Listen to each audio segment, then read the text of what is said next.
Get rid of that. A lot of questions. A lot of questions from Jack. A lot of questions from various people. The Karaites. Now, those who don't know, you have rabbinical Judaism, which takes up almost 99% of what is a Jew. Even the people descended from the Jews are who are atheists came from the rabbinical tradition. Whether it be Orthodox Judaism, which basically was Judaism, monolithic Judaism, and again, the vast majority of it, like, between somewhere between 95 and 99%. That's what it was. And then you had this little offshoot called Karaitism. Um, and then among the modern day Jews, you have the ultra Orthodox, the Orthodox, the conservative, uh, the liberal, the reformed. I don't know if reformed is one of them. I think that just might be another word for liberal. But yeah, what of this group, these Karaites? Um, you know the text that the Jews use called the Masoretic text? That comes from the Karaites. So the scroll, the Torah scroll, is just carried um in every synagogue all over the world. That's from the Karaites. Um, so it's funny that the Pharisaic line, the rabbinical line, comes from the Karaites. Now the Karaites, many say, well, they're the descendants of the Sadducees. I don't see that. I see the Sadducees as dying out um, around the time of the destruction of the temple. I mean, that's when they lost all their power, right? And you could say that because the Sadducees said that they didn't believe in the resurrection and no life after death. Most conclude that they didn't believe in a life after death because not only because of what the Gospels say, but because of Josephus and other groups and other people who said this. They don't see. We hear about them, but we don't hear from them sometimes. They controlled the temple. They were controlling the temple when the Essene group, who were a faction of these people, they get their name from Zadok, the priest. So Sadducees, um, or the Zadoki, which is where it gets Siddiqui from. That's why early Islam and Judaism were like that, just like early Islam and Nestorianism were like that, and early Islam and Rahmanitism were like that. But later down the line, there were Jews that looked at the rabbinical writings. And they didn't say Jesus was right, but they said, yeah, this is invention of man. How is it that we have the the Torah, the Pentateuch, the first 5 books of Moses, and then we have silence, and then we have people coming along and saying, putting words into Moses' mouth in an oral tradition. They say was just meant to be oral. Well, if it's only supposed to be meant to be oral and not written down, then why the hell do you have it written down? And then all what these rabbis and stuff have added their spin, their interpretation on different books. I was just laughing with, shouldn't say just, this is like a week ago, well, maybe more, laughing with a traditionalist Catholic who you guys know, who Jack definitely knows, about the book, about the Talmud totally missing the message of the book of Jonah.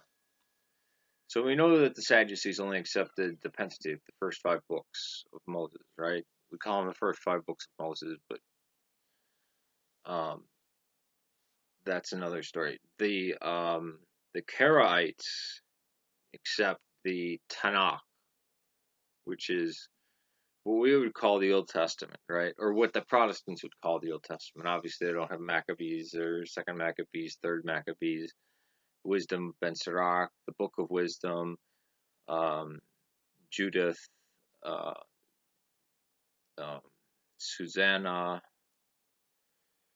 uh, Daniel Bell and the Serpent. They just have basically the Protestant Old Testament. With I think there's a few things different, and the order is a little bit different. They say this is it. This is what God had sent down. There's been no more prophets since Malachi, right? So in that way, people go, oh, that's kind of like the Sadducees, right? I believe they look forward towards the day of resurrection because of Daniel. Daniel talked about the day of resurrection. That's why I think Christopher Hitchens embarrasses himself again. I love listening to the man. I still do. I think he was a genius, and I wish he were alive today. If he were alive today, he'd be fighting against the SJWs. I think he'd be pro-Trump because, again, the man hated the Clintons at all costs, hated Hillary especially. And atheists are gonna hate me for this, but I think he would have embraced his wife's faith, or at least become a deist, at least, be, or at least stop the swell of this obnoxious form of atheism that had taken over. Which is largely dying down now, and they're focusing more their ire at the SJWs. So the Karaites sprang up in the medieval period and were copying down what was written, what the prophet had said, because a lot of times Jews, the rabbinical line, the Pharisaic line, which developed into modern Judaism, or whether you're Orthodox or conservative or whatever, had the Kabbalah, had the Talmud, had all this. When I was like, wait, no, we have the prophets and the Psalms, and the Torah, the law. There's no calling the Talmud the Torah, because many Jews to this day will call the Talmud the Torah. They believe it's the Torah, on par with what Moses said and did, and what was written in the first 5 books. That this scroll they carry around.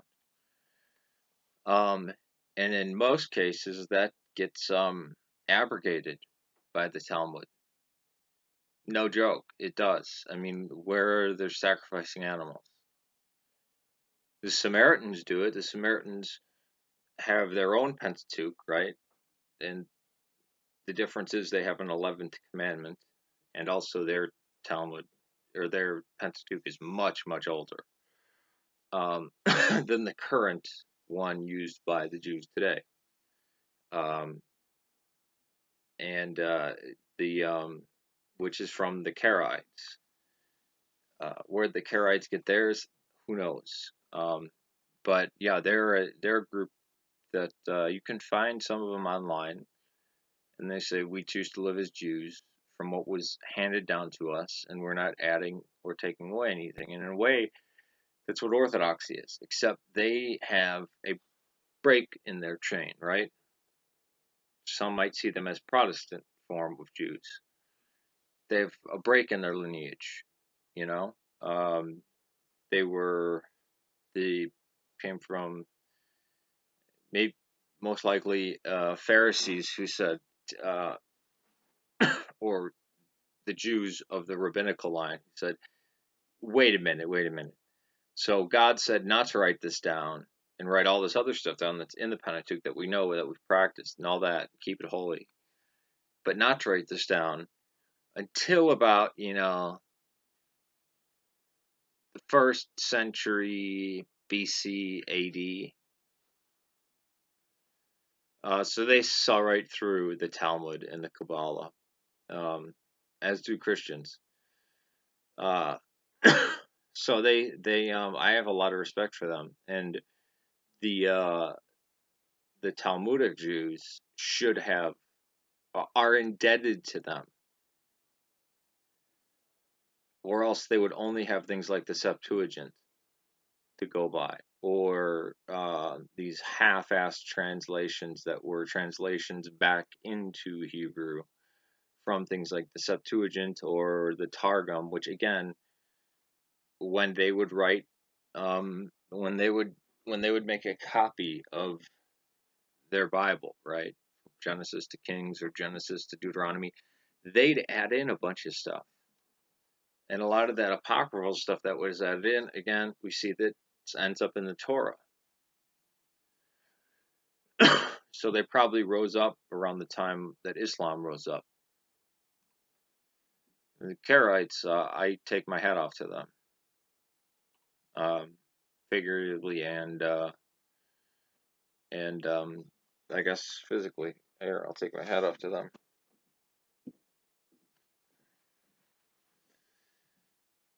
But yes, the Karaites, very interesting group, very small group, larger in number than the Samaritans, uh, but much far more scattered because the Samaritans are all gathered around Mount Gerizim, and there's only like 300 to 800 of them left, um, and there's only 2 breeding males among them. Very sad story, and they are. I mean, we have the human genome mapped out. They are the descendants of Ephraim and Manasseh. Sorry, crazy Hebrew Israelite wackos out there. That these are, I mean, they're more Israelite than the Sephardic Jews are Jew. Now, to a Christian, blood means nothing, right? It's your baptism and how you live out your life. But if you want to point to a true Israelite, it would be the modern day Samaritan. Peace to you. May God save Serbia, Syria, and Ireland.